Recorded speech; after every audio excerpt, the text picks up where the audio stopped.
नमस्कार आदरणीय दर्शकवृन्द, कार्यक्रम इमेज संवादमा यहाँहरूलाई हार्दिक स्वागत छ। मुलुक यति बेला संविधान निर्माणको करिबन अन्तिम चरणमा पुगेको छ। संविधान सभा जनताबाट नेपालको नयाँ संविधानको प्रारम्भिक मस्यौदामाथिको सुझाव सङ्कलन गरेपछि त्यसलाई कसरी सम्बोधन गर्ने भन्ने प्रयासमा छ। राजनीतिक दलहरू, राजनीतिक दलका शीर्ष नेताहरूलाई त्यो सुझाव सङ्कलनका लागि कसरी व्यवस्थापन गर्न सकिन्छ भन्ने जिम्मेवारी दिइएको छ। जनताबाट प्राप्त भएका सुझावहरूलाई संविधानमा सम्बोधन गरेर जानुपर्ने प्राथमिक कर्तव्य र दायित्व दलहरूमाथि आएको छ। सँगसँगै संविधान जारी भएर लागू भइसकेपछि त्यसको कार्यान्वयनको जुन प्रश्न छ त्यसलाई कसरी राष्ट्रिय अन्तर्राष्ट्रिय रूपमा वैधता प्राप्त गर्न सकिएला भन्ने विषयमा पनि राजनीतिक दलका नेताहरूको दौडधुप चलिरहेको छ। त्यसैको सिलसिलामा हुनसक्छ केही दिन यता नेपालका मुख्य राजनीतिक दलका नेताहरू, पूर्व प्रधानमन्त्रीहरू नेपालको निकटतम छिमेकी भारत दौरामा पनि छन्। एकातिर यो सन्दर्भ चलिरहेको छ भने अर्कातर्फ संविधानमा सबै क्षेत्र, भाषा, लिङ्ग, आफ्नो समुदायको बढीभन्दा बढी विषयहरू समेट्न सकियोस् भन्ने हिसाबमा पनि ती समुदायका मानिसहरू लागिरहेका छन्। उनीहरूका आफ्ना आफ्ना खालका एजेन्डाहरू लिएर यति बेला विभिन्न ठाउँमा डेलिगेसन पनि गइरहेका छन्। सँगसँगै संविधान निर्माणका क्रममा केही यस्ता महत्त्वपूर्ण विषयहरू उठेका छन् कि जसले नेपालको संविधानको आयु, दशा र दिशालाई तय गर्नेछ।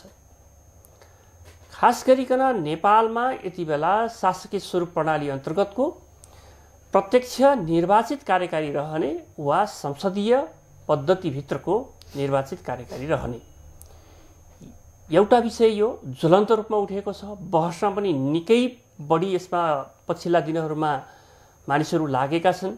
जनताका तर्फबाट पनि त्यस्तै खालका सुझावहरू प्राप्त भएका छन्।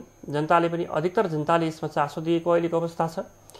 अर्कातर्फ सङ्घीयताको सन्दर्भमा कुरा गर्ने हो भने 3वटा निकाय रहने गरेर जुन खालका प्रदेशहरूको हामीले कल्पना गरिरहेका छौँ त्यसको दिगोपनको विषयमा पनि उत्तिकै बहस सुरु भएको छ। सँगसँगै धर्मसँग जोडिएको सन्दर्भ पनि अहिलेको सुझावका क्रममा आइरहेको छ।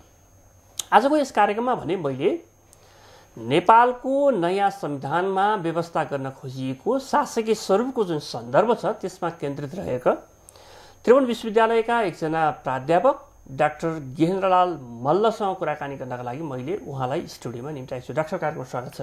धन्यवाद। नेपालको अहिले हामी जुन चरणमा छौँ संविधान निर्माणका सन्दर्भमा करिबन हामी अन्तिम स्टेजमा पुगेका छौँ।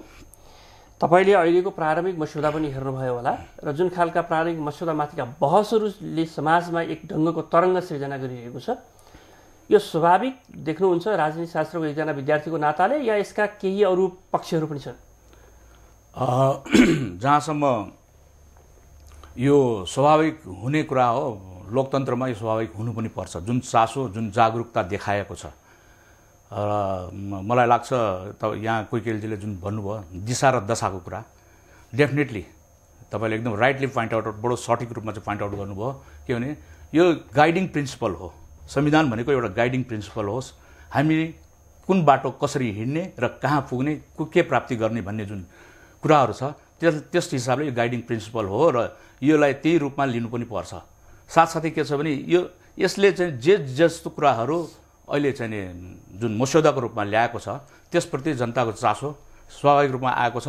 त कति कुराहरू चाहिँ के छ भने अब हामी कति कुराहरू बुझेर पनि गर्छौँ, कति कुराहरू नबुझेर पनि गर्छौँ। जनता भनेको एउटा के भने धेरै कुराहरू थाहा पाएको पनि हुन्छन्, तर चाहिँ के भने समूहमा हिँड्दा कहिलेकाहीँ चाहिँ लैमा लागे जस्तो पनि हुन्छ र त्यसले हाम्रो चाहिँ निश्चित एउटा चाहिँ निर्कुलमा पुग्ने अवस्था हुन्छ हुँदैन भन्ने कुराहरू पनि हुनसक्छ र त्यसकारण त्यसको म्याच्युरिटी जुन चाहिँ देश र जनतालाई विशेष अध्ययन गरिरहेको, तिनीहरूसँगै काम गरिरहेको जुन नेताहरू हुन्छ उहाँहरूले चाहिँ आफ्नो एउटा निर्दिष्ट बाटो चाहिँ यो हुनुपर्छ भनेर देशको लागि आवश्यकता यस्तो छ, देशको राजनीतिले यी कुराहरू खोजेछन्, यी उपलब्धिहरू हासिल गर्न यो बाटो, यो मार्ग चाहिँ असल हुनसक्छ भने हेर्नु परेको हुन्छ र हेरिरहेको छ जस्तो मलाई लाग्छ। डाक्टर साहब, स्वभावतः संविधान भनेको दुईवटा विषयको दस्तावेज मानिन्छ। एउटा यसको कानुनी र संवैधानिक यसको पाटो छ, अर्को यसको राजनीतिक पाटो छ, यो राजनीतिक दस्तावेज पनि हो, सँगसँगै यसको संवैधानिक र कानुनी वैधताको पक्ष छँदैछ।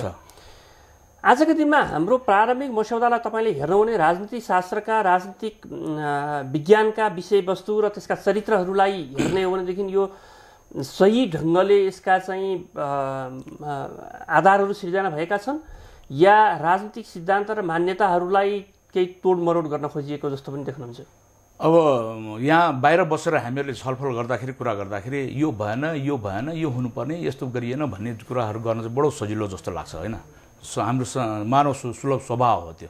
तर जब गर्न बस्दाखेरि जुन चाहिँ व्यवहारिक समस्यादेखि लिएर सैद्धान्तिक समस्या र चाहिँ जुन चाहिँ देशकाल परिस्थितिलाई आवश्यकता अनुसार जुन चाहिँ मिलाउनु पर्ने हुन्छ र त्यसमाथि विभिन्न चाहिँ चारवटा चाहिँ विभिन्न विचारधारा बोकेका दलहरू बसेर चाहिँ विभिन्न खालको चाहिँ आफ्नो चाहिँ मार्ग चाहिँ भनौँ न यो कार्यप्रणालीलाई विचार गरेर चाहिँ जुन सिद्धान्तहरू अवलम्बन गरेको छ त्यस अनुसार जब मिलाउन बस्दाखेरि पक्कै पनि अप्ठ्याराहरू हुन्छ। अब यसको लेखनदेखिको कुरामा गर्ने हो भने लेखाइ चाहिँ नि सायद त्यो चार दलको तानातानको कारणले गर्दाखेरि मेरो यो कुरा गर्नु पऱ्यो, यो कुरा गर्नु पऱ्यो, लेखाइ अलिक त्यति राम्रो चाहिँ नि डिसेन्ट देखिएको छैन। के देखिन्छ भने आजको विश्व चाहिँ प्रजातन्त्रका पनि पछिल्ला मोडेलहरू, पछिल्ला आयामहरूमाथि डिस्कस गरिरहेको छ होइन। पछिल्ला आयामलाई, प्रजातन्त्रका पछिल्ला आयामहरूलाई कसरी राज्य व्यवस्थासँग त्यसलाई लिङ्कअप गर्ने भन्ने विषयमा छलफल गरिरहेको छ। हामी विश्वकै सबैभन्दा कान्छो संविधान दिन गइरहेका छौँ यति बेला अहिलेको अवस्था होइन। जुन खालको पछिल्ला आयामहरू राजनीतिक शास्त्रका मान्यताहरूका, हाम्रा परम्परागत मान्यताहरूलाई पनि हामीले क्रमशः परिमार्जन गर्दै पछिल्लो आयामहरूमा आइपुगेका छौँ। त्यस्ता खालका प्रजातन्त्रका पछिल्ला मोडेलहरूलाई पनि हाम्रो संविधानले अङ्गीकार गर्ने गरेर अगाडि बढेको जस्तो लाग्छ, या यहाँले भने जस्तै केही राजनीतिक सैद्धान्तिक जुन तानातानभित्र संविधान फसेको देख्नुहुन्छ? त्यसको नमुनाको रूपमा हामीहरू चाहिँ के भन्छौँ भने हाम्रो सङ्घीय कार्यपालिकाको जुन चाहिँ मोडलमा त्यहाँ प्रष्ट लेखेको छ संसदीय शासन प्रणालीलाई अवलम्बन गरिनेछ भनेर भनेको छ। संसदीय शासन प्रणालीलाई अवलम्बन गर्ने जहाँसम्म कुरा गरिन्छ त्यसमा चाहिँ मैले के देखेँ भने विभिन्न खालको नयाँ चाहिँ प्रावधानहरू जुन इन्ट्रोड्युस गर्ने, स्टेबिलिटीको जुन भनौँ स्थिरताको लागि जुन हाम्रो अस्थिर राजनीति छ त्यसलाई स्थिर बनाउने नाममा जुन नयाँ प्रावधानहरू त्यसमा इन्क्लुड गरिएको छ। त्यसमा त कस्तो लाग्यो भने एउटा उदाहरण मलाई मेरो मनमा आइरहेछ, त्यो के भने रामतोरियाको बोट हुन्छ नि, रामतोरिया हाम्रो तरकारी हामी प्रयोग गर्छौँ, त्यसमा चाहिँ फर्सी झुन्ड्याएर ठुलो फर्सी झुन्ड्याएर राख्नु खोजेको जस्तो लाग्यो। त्यस्तो अवस्थामा त्यो रामतोरियाको बोटले त्यो फर्सीलाई धान्न सक्छ, रुख त भाँचिन्छ। र त्यस्तै लाग्यो मलाई यो संसदीय प्रणाली भन्ने। किन यसो भन्दै हुनुहुन्छ तपाईँले? संसदीय प्रणाली भन्ने तर प्रधानमन्त्रीलाई को पदलाई चाहिँ कमजोर बनाउने विभिन्न प्रावधानहरू, नयाँ व्यवस्थाहरू, शक्ति सन्तुलन र नियन्त्रणको कुरालाई अगाडि राख्दै विभिन्न नयाँ प्रावधान, जसरी प्रधानमन्त्री पद्धतिमा प्रधानमन्त्री सर्वशक्तिमान हुन्छ, उसले चाहिँ कुनै पनि दृष्टिकोणले आफ्नो काम चाहिँ आफ्नो दलले आफ्नो चाहनाअनुसार जुन चाहनाअनुसार सरकार बनेको छ त्यस अनुसार काम गर्न पर्ने उसलाई छुट हुनुपर्ने हो र संसदमा बहुमत प्राप्त रहन्छ उसले चाहिँ त्यो काम गर्न पाउनुपर्छ। तर के छ भने हाम्रो परिस्थिति बेग्लै छ। विभिन्न कालमा हामीले विभिन्न कुराहरू बोक्यो, आफ्नै दलको सरकारलाई गिराउने खालको कामहरू पनि भयो, आफ्नै नेताहरूले चाहिँ नमान्ने चाहिँ दलभित्र चाहिँ भएको संसदीय नेता छान्ने जुन निर्वाचन छ त्यसलाई पनि निर्वाचित भएको 2-4 महिनामै फेरि चाहिँ त्यसलाई डिफाई गर्ने कामहरू हामीले गरिरहेछौँ भन्दाखेरि अनि अब दलहरू भित्र चाहिँ रहेको चाहिँ जुन द्वन्द्व छ त्यसलाई व्यवस्थापन गर्न नसकेर एकैपटक चाहिँ डिजोल्युसनमा गएर फ्रेस इलेक्सन कल गरेर आफ्नो बहुमतीय सरकार ढाल्ने, बहुमतको जुन सुविधा थियो त्यसलाई चाहिँ व्यवस्था गरेर जुन चाहिँ आफ्नो सरकारलाई ढालेर फेरि चाहिँ फ्रेस इलेक्सनमा जाँदाखेरि जसको परिणाम चाहिँ हामीहरूले भोगेको। सुरुको फर्स्ट फेजमा त पार्लियामेन्ट्री सिस्टमले राम्रो फङ्सन गरेको थियो भनेर 7-9% हाम्रो इकोनोमिक ग्रोथ रेटको जुन कुरा गरेको छ, आज हेर्नुहोस् हामीहरूले चाहिँ हिजोको पञ्चायतकालको 25 वर्ष अगाडिको जुन अवस्था छ त्योभन्दा हामी धेरै अगाडि आइसकेको छ। तर के भने दलहरूले राम्रोसँग काम गर्न नसकेको, दूरदृष्टि राख्न नसकेको, उनीहरू प्रोएक्टिभ हुन नसकेको, लोकतन्त्र प्रजातन्त्र आउने बित्तिकै सबै समस्या आफै समाधान। यसको मतलब जसका तपाईँ यो भन्दै हुनुहुन्छ कि व्यक्तिका इगोहरू, आकाङ्क्षाहरू, महत्त्वाकाङ्क्षाहरू, उसका कमजोरीहरू, उसका आचरण र उसका व्यवहारका त्रुटिहरूलाई समूल ढङ्गमा हामी एउटा पोको बनाएर व्यवस्थामाथि प्रहार गर्दैछौँ र जुन संसदीय व्यवस्था हामी अपनाउने भनेर संविधानमा लेखिरहेका छौँ, खास गरिकन बेलायती मोडलको संसदीय व्यवस्थामाथि हामी जुन अभ्यास लामो समयदेखि गरिरहेका छौँ, हाम्रा आचरण र व्यक्तिगत कमजोरीहरूको पोको लिएर गएर त्यो व्यवस्थामाथि प्रहार गरेर त्यसलाई नै कुरूप बनाउने ढङ्गले अहिलेको संविधानमा व्यवस्था गर्न खोजियो भन्ने तपाईँको आशय हो?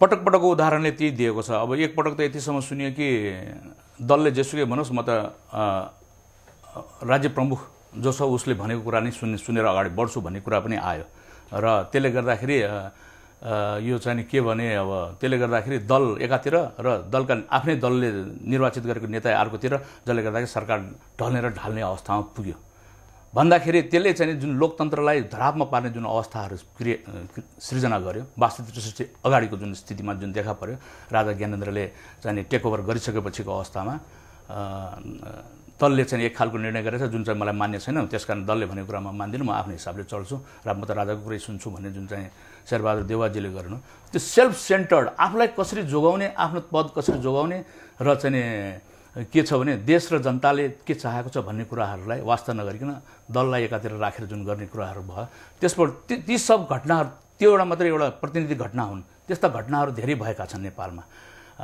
त्यसकारण त्यही नेचरका नभए पनि अरू विभिन्न नेचरका घटनाहरू भएछन्। आफूलाई सेल्फ सेन्टर्ड बनाएर, अब इभन भन्नुहोस् तपाईँको 3 करोड जनसङ्ख्या नभएको मुलुकमा हामीले कत्रो ठुलो चाहिँ पार्लिमेन्ट बनाउने भन्ने कुरा आएको छ। त्यहाँनिर चाहिँ एकछिन त्यहाँनिर चाहिँ के छ भने सदस्य सङ्ख्या तोक्दाखेरि म त्यसमा पर्ने अवस्था छु कि छैन भनेर नेताहरू हेर्छन् र चाहिँ त्यो सङ्ख्या चाहिँ होइन यतिले कहाँ पुग्छ, यति चाहिन्छ। म फेरि एकचोटि यहाँको ध्यान आकर्षण गराउन चाहन्छु कि अहिलेको मस्यौदा संविधानमाथिको जुन खालको शासकीय स्वरूपको व्यवस्था गरेर ल्याइएको छ, खास गरिकन त्यसलाई सुधारिएको संसदीय पद्धति र शासन व्यवस्थामा प्रधानमन्त्रीको चाहिँ निरङ्कुश चरित्र हावी नहोस्, उसले चाहिँ संसदलाई जथाभावी ढङ्गले प्रयोग गर्ने, डिजल्भ गर्ने, भङ्ग गर्ने जुन खालको प्रयास विगतमा हामीले देख्यौँ, भोग्यौँ र बारम्बार सरकार परिवर्तनका जुन खालका एउटा कुरूप अवस्था हामीले बेहोर्यौँ, त्यसलाई रोक्ने भनेर जुन खालका प्रबन्धहरू अहिलेको संविधानमा गरिएको छ, यो स्वाभाविक छ या यसलाई हाम्रा कमी कमजोरीहरूको दोष फेरि पनि हामी व्यवस्थामाथि लगाइरहेका छौँ? अब मलाई त के लाग्छ नि, यो हाम्रो कमी कमजोरीलाई ढाकछोप गर्नको लागि ल्याइएको नयाँ प्रावधानहरू हुन्। जस्तो कि भनौँ 2 वर्षसम्म अविश्वासको प्रस्ताव ल्याउन पाइँदैन होइन भन्ने चाहिँ जुन चाहिँ प्रावधान आएको छ, 2 वर्षसम्म नल्याउने भन्ने। अब के 2 वर्षसम्म कुनै नेता चाहिँ भनौँ बाटो बिरायो, उसले राम्रोसँग काम गर्न चाहेन, सेल्फ सेन्टर्ड, आफ्नो सेल्फिस कुराहरू, आफ्नो स्वार्थलाई मात्रै दुनो सोझ्याउने खालको मात्रै कामहरू गर्न थाले, आफू कसरी हावी हुने राजनीतिमा, कसरी देशको शासन प्रणालीमा आफ्नो नियन्त्रणमा रहिराख्ने र संसदप्रति जवाबदेहिताको कुनै कुरालाई चाहिँ वास्ता नगर्ने आदि कुराहरू गरेर हिँड्न थाल्यौँ। 2 वर्ष हामीले बेहोरे बस्ने, एकातिर त्यो छ भने होइन। हाम्रो जस्तो लोकतन्त्रले, हाम्रो जस्तो थर्ड वर्ल्डको चाहिँ अलिकति भनौँ चाहिँ विकासोन्मुख मुलुकको लोकतन्त्रमा के छ भने एउटा कल्चर बसेको अभाव, मान्छे किन शिक्षित छैनन्, मान्छेहरूमा त्यति जागरुकता छैन भन्ने कुराहरू देखिन्छ। त्यसले गर्दा यो सिस्टमले कसरी फङ्सन गर्छ, यसको लागि कसरी नियन्त्रण हुनसक्छ भन्ने कुराहरू चाहिँ विचार गर्न नसकेको जुन जनसङ्ख्या छ तिनीहरूलाई ध्यानमा राखेर हेर्ने हो भने नेता जहिले पनि के छ भने जनताद्वारा निर्वाचित प्रतिनिधिद्वारा किन न कुनै किसिममा आन्सरेबल भइराख्नुपर्ने, एकाउन्टेबल भइराख्नुपर्ने, उनले जिम्मेवारीपन वहन गरेर राख्नुपर्ने, जुन चाहिँ उत्तरदायित्व वहन गर्नुपर्ने अवस्था छ, त्यो चाहिँ आवश्यक छ। हाम्रो जस्तो मुलुकको लोकतन्त्रले चाहिँ के भने उत्तरदायित्वलाई कुरालाई ध्यानमा नराख्ने हो भने त नेता आफू खुसी आफ्नो तालले हिँडिहाल्छ। यसको मतलब अहिलेको जुन व्यवस्था शासकीय स्वरूपमा राखिएको छ कि एकातिर 2 वर्षसम्म प्रधानमन्त्रीका विरुद्धमा अविश्वासको प्रस्ताव ल्याउन नपाउने, ल्याउँदाखेरि पनि त्यसको विकल्पसँगै देखाएर लिएर आउनुपर्ने, अर्कातिर प्रधानमन्त्रीको जुन वेस्टमिन्स्टर सिस्टममा हामीले कुरा गर्छौँ, प्रधानमन्त्रीले संसद डिजल्भ गर्ने उसको चाहिँ विशेषाधिकार, डिजल्भ यस अर्थमा कि उसका प्रस्तावहरू पारित भएनन् र संसदले उसलाई चाहिँ बाटो छेकिदियो भने उसले आफ्ना कुराहरू लागू गर्नको लागि, फ्रेस म्यान्डेटमा जानको लागि जुन खालको उसले विशेषाधिकार प्राप्त गर्छ, जसलाई हामी बेलायती मोडलको एउटा संसदीय पद्धति भनेर विश्वभर हामीले चिनेका छौँ, त्यो कुरालाई एकातिर त्यो अधिकार प्रधानमन्त्रीलाई नदिने, अर्कातिर 2 वर्षसम्म अविश्वासको प्रस्ताव ल्याउन नपाउने भनेर अर्को प्रबन्ध गर्ने भनेपछि संविधानभित्रको जुन चेक्स एन्ड ब्यालेन्सको जुन कुरा छ होइन, त्यो दुवै कुरालाई कमजोर बनाउन खोजिएको हो या बलियो बनाउन खोजिएको हो अहिलेको प्रबन्धले?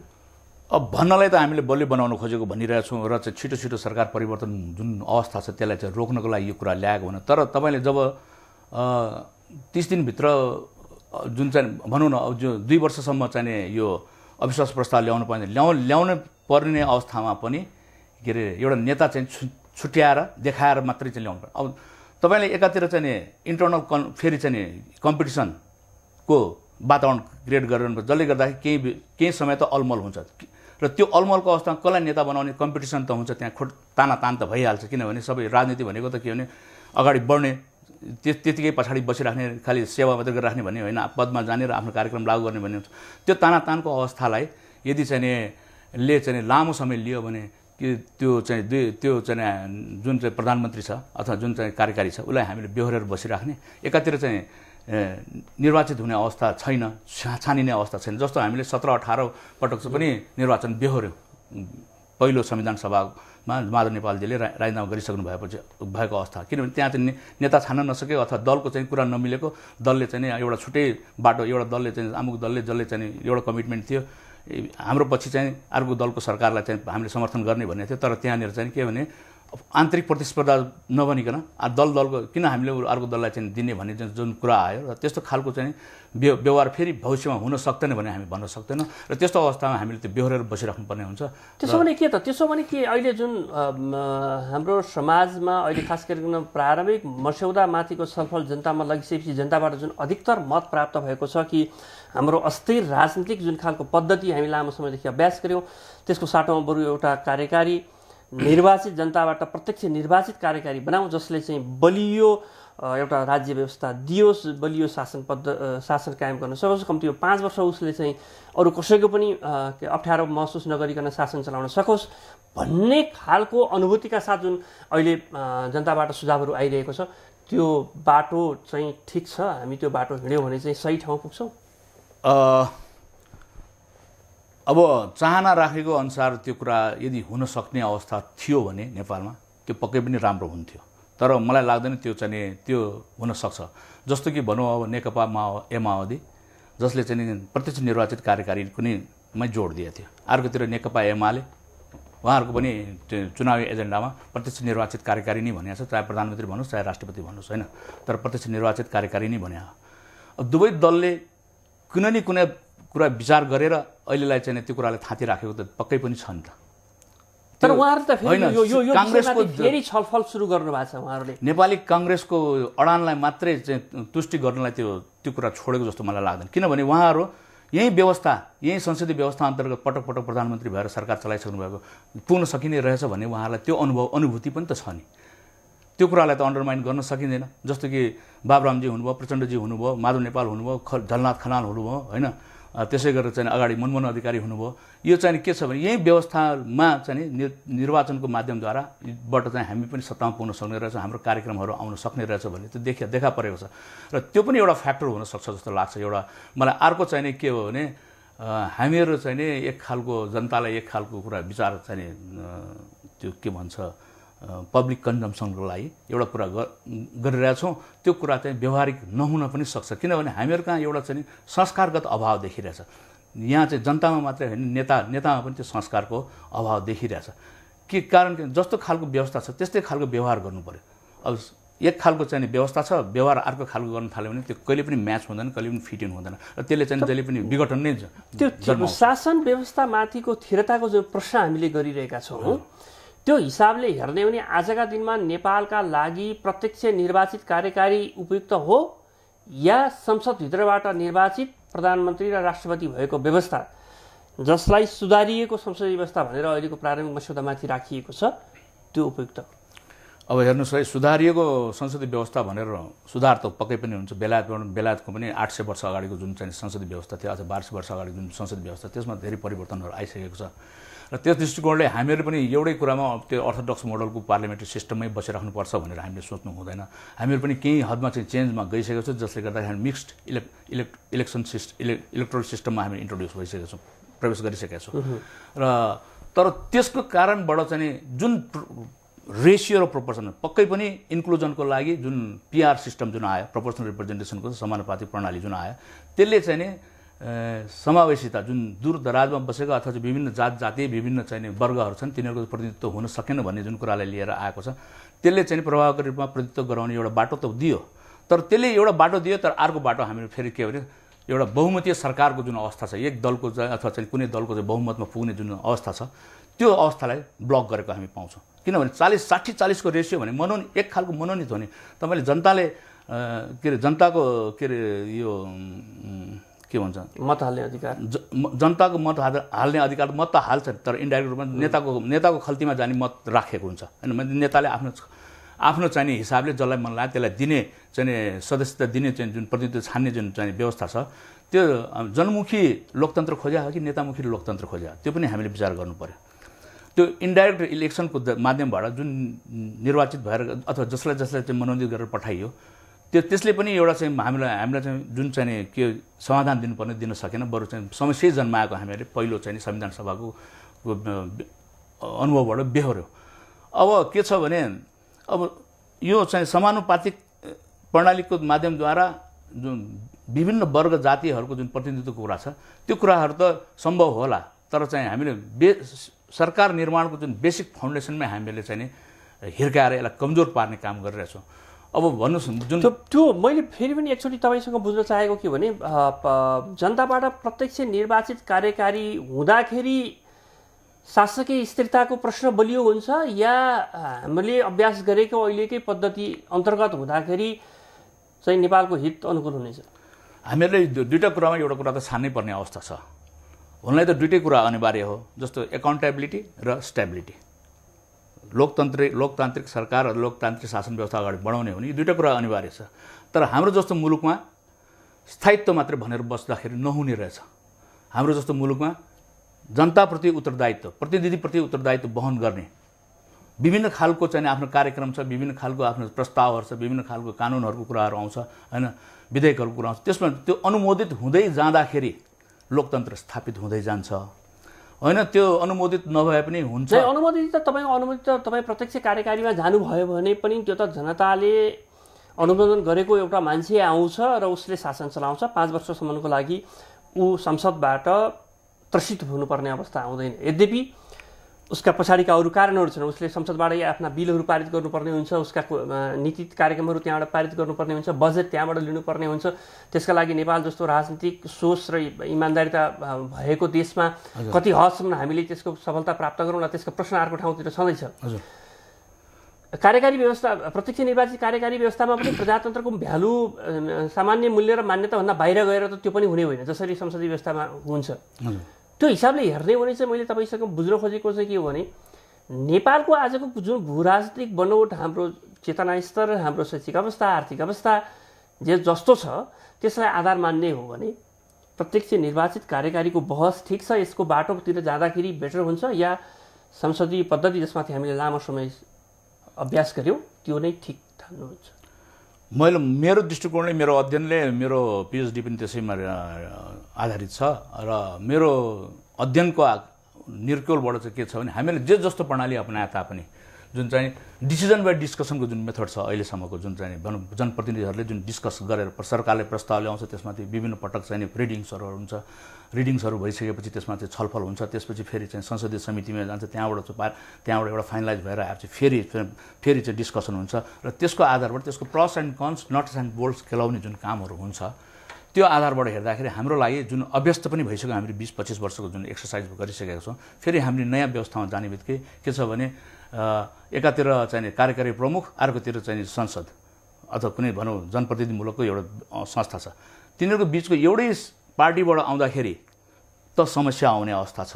दुईवटा पार्टीको चाहिँ जुन भयो भने निर्वाचित हुने अवस्था आयो भने त्यस अवस्थामा एउटालाई काम गर्न नदिने अवस्थामा अर्को गयो र अर्कोले भनेको कुरा नटेर्ने अवस्था आयो भने त फेरि त्यहाँ त एउटा खालको डेडलकको अवस्था, एउटा कन्स्टिट्युसनल क्राइसिसको अवस्था पनि आउन सक्छ। किनभने दुवैलाई चाहिँ जनअनुमोदित हुन्, जुनै चाहिँ जनताबाट मत प्राप्त गरेर आएको, को चाहिँ सुपर, कुन चाहिँ सुप्रिम भन्ने चाहिँ कुरामा चाहिँ त्यहाँ फेरि लडाक पर्ने अवस्था हुनसक्छ। उनलाई त कार्यकारी प्रमुख जहाँ चाहिँ उसले चाहिँ जुन प्रमुख भएर चाहिँ प्रत्यक्ष निर्वाचित कार्यकारी प्रमुख हुनेले